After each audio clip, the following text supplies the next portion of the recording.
किनिए के ला दिया किनिए के ला दी सैया लाल चुनरी, किनिए के लाई सैया लाल चुनरी। चलिए दोस्तों, आपको मेरा थंबनेल देख कर आई गाना सुन के पता चलिए गया होगा कि पवन सिंह के ट्रैक लाल घघरा, इसी ट्रैक पर लिखे हैं दुर्गा पूजा नवरात्रि सॉन्ग लाल चुनरी लादी सैया। बिल्कुल फ्री में गाना लिखे हैं, वो आपके लिए। अगर आप सिंगर हैं तो इस गाने को गा सकते हैं, रिकॉर्डिंग करवा सकते हैं, बिल्कुल फ्री में गाना लिखे हैं। तो चलिए देर किस बात की, हम गाने को स्टार्ट कर रहे हैं। गाने को स्टार्ट करने से पहले चैनल पर नए हैं तो सब्सक्राइब कर दीजिए, लाइक कर दीजिए और मेरा नाम जान लीजिए। तो मेरा नाम है राइटर राजा सिंघानिया। गाना लिखवाना चाहते हैं पर्सनली तो मोबाइल नंबर है स्क्रीन पर, कॉल करके आप लिखवा सकते हैं। चलिए पहले इस गाने को सुनाते हैं। स्क्रीन पर देखिए लक्स गोय। चलिए दोस्तों, ये मुखड़ा है, हम मुखड़ा को गा रहे हैं। जहाँ एम है वहाँ लड़का गाता है और जहाँ एफ है वहाँ लड़की गाती है। तो पहले लड़का बोलता है,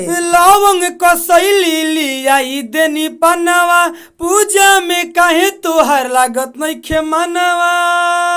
हाँ हाँ हाँ हाँ, लवंग कसैली लियाई देनी पनवा, पूजा में काहे तोहर लागत नइखे मनवा। आवताड़ी घर देख सात सुनरी, किनिए के ला दिया किनिए के ला दी सैया लाल चुनरी, किनिए के लाई सैया लाल चुनरी। चलिए दोस्तों, ये पहिलका अंतरा है, हम पहिलका अंतरा को गा रहे हैं। पहले लड़की बोलती है, पूजा में ना होखे माई के कमी हो, भूखल बनी हम पिया नामी हो।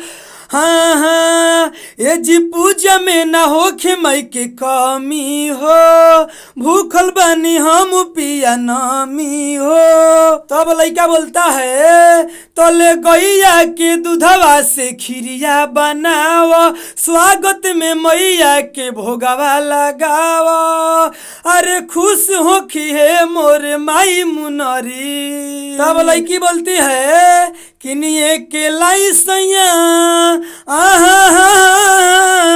ए जी, किनिए के लाई सैया लाल चुनरी, किनिए के लादी सैया लाल चुनरी। चलिए दोस्तों, ये दूसरा का अंतरा है, हम दूसरा का अंतरा को गा रहे हैं। पहले लड़की बोलती है, उसके बाद में लड़का। दे दे है गोदी में लाला नवा हो, खेली नु बबुआ अंगनवा हो। ए जी हाँ हाँ, दे दे है गोदी में लाला नवा हो, खेली नु बबुआ अंगनवा हो।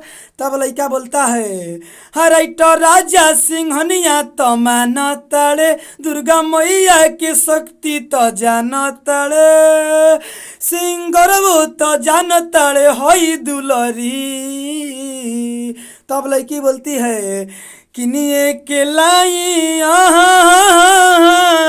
ए जी, किनिए के लाई सैया लाल चुनरी, किनिए के लादी सैया लाल चुनरी। चलिए दोस्तों, गाना समाप्त तो हो गया है। अब मेरा बतिया को ध्यान से सुन लीजिए। अगर आप सिंगर हैं, इस गाने को गाना चाहते हैं तो गा सकते हैं, रिकॉर्डिंग करवा सकते हैं, बिल्कुल फ्री में लिखे हैं, पहले ही हम बताए थे।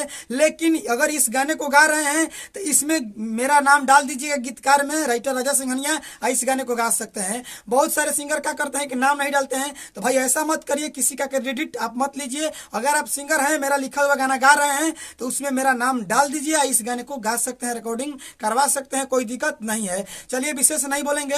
अगर आप इनसे भी बढ़िया, इनसे भी बेस्ट कोई गाना लिखवाना चाहते हैं, स्क्रीन पर मोबाइल नंबर है, कॉल करके आप हमसे पर्सनली गाना लिखवा सकते हैं। इनसे भी बढ़िया, इनसे भी बेस्ट। चलिए विशेष नहीं बोलेंगे। चैनल पर नए हैं तो सब्सक्राइब कर लीजिए, लाइक कर दीजिए। अगली वीडियो मिलेंगे, इसके लिए बाय बाय।